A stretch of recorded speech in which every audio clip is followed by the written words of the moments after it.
प्रश्न है दोस्तों, मृदा के संरक्षण के क्या क्या उपाय किए जा सकते हैं। ठीक है, यानी कि मृदा की गुणवत्ता को बनाए रखने के लिए, मिट्टी की गुणवत्ता बनाए रखने के लिए क्या क्या उपाय किए जा सकते हैं जिससे मृदा का अपरदन न हो और भूमि की गुणवत्ता या मृदा की गुणवत्ता में कमी न हो।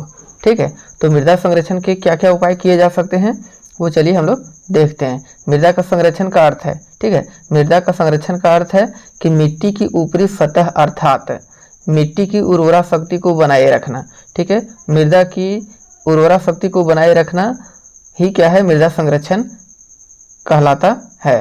तो चलिए देखते हैं कि मृदा संरक्षण के लिए क्या क्या उपाय किए जा सकते हैं। तो पहला क्या उपाय है कि मृदा संरक्षण का पहला उपाय क्या है, वृक्षारोपण।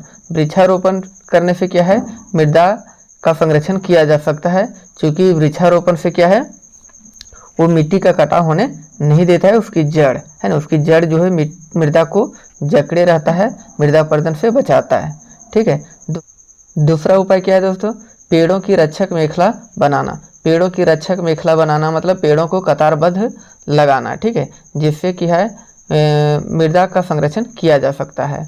रेगिस्तानी क्षेत्रों में क्या है, पेड़ों का रक्षक मेखला लगाया जाता है, जिससे रेगिस्तान का क्षेत्र यानी कि बालू वाला क्षेत्र अत्यधिक विस्तार नहीं हो पाता है और मृदा का संरक्षण हो जाता है। ठीक है, तीसरा क्या है, चारागाहों का उचित प्रबंधन।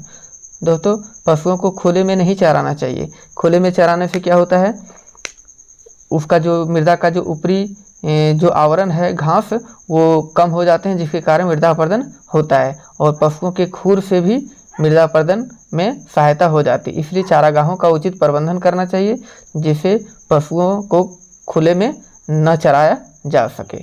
ठीक है, जिससे मृदा अपरदन को रोका जा सकता है और मृदा संरक्षण हो जाएगा। ठीक है, चौथा क्या है दोस्तों, पशुचारण पर नियंत्रण। पशुचारण पर नियंत्रण करके क्या है, मृदा अपरदन को रोका जा सकता है और क्या है, मृदा संरक्षण किया जा सकता है। ठीक है, रेतीले टीलों में कांटेदार झाड़ियाँ लगाना। जहाँ पर रेतीला टीला है, ठीक है, तो उस टीले को क्या है, कांटेदार झाड़ियों को लगाकर वहाँ पर उसको ढक देना है, ताकि उसका जो है विस्तार अधिक ना हो। ठीक है, तो इस तरह से कांटेदार झाड़ियाँ वहाँ पर लगाना चाहिए, जिससे वहाँ क्या है, हरा भरा थोड़ा हो जाए। ठीक है, क्योंकि कांटेदार झाड़ियाँ जो है वाष्पीकरण कम करता है, वहाँ पर हम आम जामुन वगैरह जो है बड़े पेड़ नहीं लगा सकते। ठीक है, इसके बाद है कि ढाल वाली भूमि पर सीढ़ी नुमा खेती करना। ढाल वाले भूमि पर क्या करना, सीढ़ी नुमा खेती करना वहाँ पर। ठीक है, सीढ़ी के समान खेती करना चाहिए जहाँ पर ढाल नुमा भूमि है। ठीक है, खनन नियंत्रण। खनन नियंत्रण से भी क्या है, मृदा को नुकसान पहुँचता है, वहाँ पर खनन पर नियंत्रण करना चाहिए।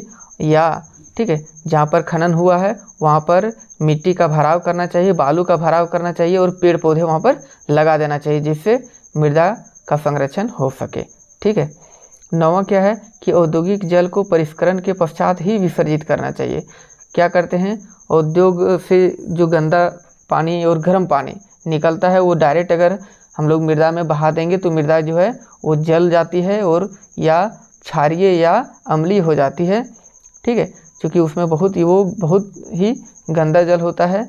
उसको डायरेक्ट मिट्टी में नहीं बहा देना चाहिए, नहीं तो मिट्टी खराब हो जाएगी। ठीक है, उसको सबसे पहले क्या है, परिष्करण कर लेना चाहिए, उसके बाद ही विसर्जित करना चाहिए।